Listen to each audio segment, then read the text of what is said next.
नमस्कार दोस्तों, स्वागत है आप सभी विद्यार्थियों का एक बार फिर से बायोमित्रा के इस ऑनलाइन एजुकेशन प्लेटफॉर्म पे। आज का ये वीडियो जो भी विद्यार्थी लैब असिस्टेंट की तैयारी कर रहे हैं बहुत ज़्यादा महत्वपूर्ण होने वाला है, क्योंकि लैब असिस्टेंट की जो योग्यता निर्धारित की गई थी उसके अंदर बदलाव को लेकर के एक चीज़ हमारे सामने सर्कुलेट हो रही है, एक लेटर सर्कुलेट हो रहा है। और वो जब लेटर मेरे पास पहुँचा, मैंने देखा तो चीज़ें मुझे ऑफिशियल लगी। तबीयत आज ख़राब थी, बहुत ज़्यादा जुकाम बुखार, फिर भी ये चीज़ें आपसे शेयर करनी बहुत ज़रूरी थी, इसलिए मैं ये वीडियो बहुत अर्जेंट में बना रहा हूँ। ये चीज़ें मुझे एक बच्चे ने भेजी थी कि सर ये क्या है। जब मैंने देखा फिर मैंने सोचा यार कहीं ये फेक तो नहीं हो सकता है। तो फेक जैसा तो मुझे कुछ नहीं लगा, क्योंकि फेक ये चीज़ें कोई नहीं करेगा। तो ये शिक्षा निदेशालय से एक ऑफिशियल लेटर जो है वो रिलीज हुआ, और उसके अंदर कुछ चीज़ें हैं जो बदलाव के तौर पे आपको देखने को मिलेगी। देखो, वो बदल नहीं चुकी है, मतलब कहने का मतलब अभी बदलाव नहीं हुआ है, उसके ऊपर प्रस्ताव है। जैसा कि आपको एक बार पहले आलोक राजन ने भी बताया कि लैब असिस्टेंट की योग्यता में जो है वो कुछ बदलाव को लेकर के चीज़ें चल रही है, तो वही चीज़ें कहीं ना कहीं दोबारा हमारे सामने रिपीट हुई है।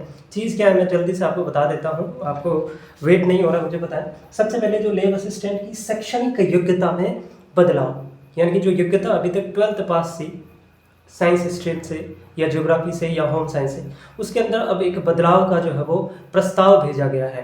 क्या न्यूज़ है, एक लेटर जो है वो यहाँ पे तो नहीं दिखा पाऊंगा, आप मेरे टेलीग्राम चैनल को ज्वाइन कर लेना, वहाँ पे वो लेटर मैं आपको दिखा दूंगा ताकि चीज़ें आपको एकदम प्रूवन लगे। ठीक है, तो टेलीग्राम मनी जानी बायोलॉजी नाम से टेलीग्राम आप ज्वाइन कर लेना, वहाँ पे मैं आपको वो लेटर भेज दूंगा। ठीक है, ग्रुप में डाल दूंगा।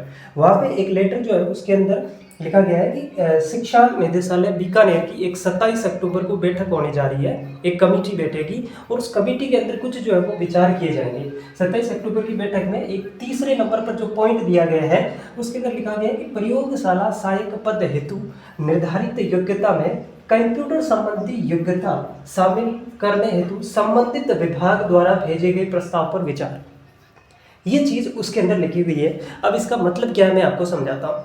मतलब ये है कि कोई भी भर्ती की योग्यता शिक्षा निदेशालय, जो शिक्षा निदेशक बीकानेर है, वो नहीं बदल सकता।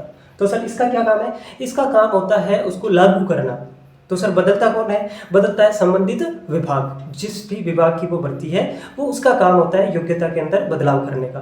तो यहाँ पे ये क्या गया है कि संबंधित विभाग ने प्रस्ताव भेज दिया है, अब उस प्रस्ताव पर विचार करना है। मतलब विभाग ने तो कह दिया है कि इसके अंदर आप जो है वो कंप्यूटर कोर्स यानी कि RSCIT, कंप्यूटर कोर्स का मतलब होता है RSCIT। ये RSCIT मतलब और भी कई तरीके होते हैं, लेकिन बेसिक डिप्लोमा है ये कंप्यूटर कोर्स का RSCIT। तो ये इसके अंदर शामिल करने को कमेटी बनाई गई है। एक कमेटी बैठेगी 6-7 सदस्यों की, कब बैठेगी? 27 अक्टूबर को, और वो इसके ऊपर विचार करेगी, मंथन करेगी कि ये चीज़ लागू करनी है कि नहीं करनी।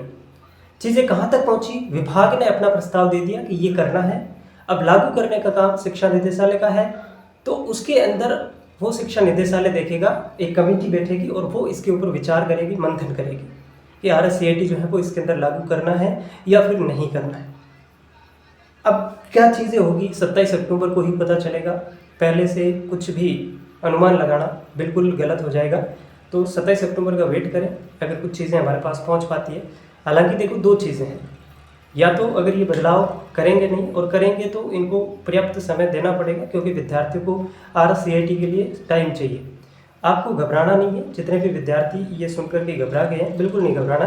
आपको अपने नज़दीकी जो भी कंप्यूटर है, कंप्यूटर की जो क्या होते हैं कोर्स करवाते हैं ना, उनके पास जाना, उनको बोलना भैया मेरा कंप्यूटर जो RSCIT है उसमें एडमिशन कर दो।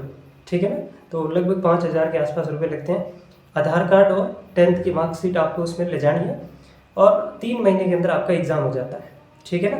तो ये चीज़ें आप उसको एक चीज़ ये बोल देना कि भैया मेरे जो उसके अंदर कुछ प्रोजेक्ट वगैरह सबमिट करने होते हैं, अगर वो पेंडिंग रहेंगे तो फिर आपका एग्ज़ाम आगे शिफ्ट कर देंगे।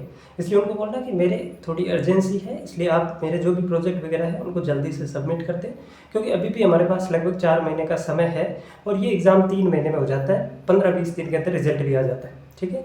तो देखो, यहाँ पे इस वीडियो का मकसद ये नहीं है कि होगा कि नहीं होगा, ये चीज़ें अगर है और हमारी सच में ही ये है कि हमें लैब असिस्टेंट बनना है, तो ये बाधा नहीं बनना चाहिए। इस वजह से मैं ये वीडियो बना रहा हूँ। आप सभी से विनती है, RSCIT का कोर्स कर लें। ठीक है ना? RSCIT आप ज़रूर कर लें, लागू हो ना हो वो एक अलग बात है, लेकिन ये जब चीज़ें देखते हैं तो डर लगता है। ठीक है ना? तो ज़रूर आप RSCIT कर लें। और ज़्यादा समय नहीं लगेगा, ठीक है ना। अगर घबराने की आवश्यकता नहीं, अगर वो करेंगे भी तो कुछ ना कुछ आपके लिए सॉल्यूशन होगा, ठीक है। तो ये थी आज की इस वीडियो के अंदर जानकारी जो मैं आपसे साझा करना चाहता था। अगर आप इस चैनल पर नए हैं तो सब्सक्राइब कर सकते हैं। कोई भी इन्फॉर्मेशन, सटीक इन्फॉर्मेशन इसी चैनल पर आपको मिलेगी। सब्सक्राइब कर सकते हैं, अपने दोस्तों के साथ शेयर कर सकते हैं। धन्यवाद।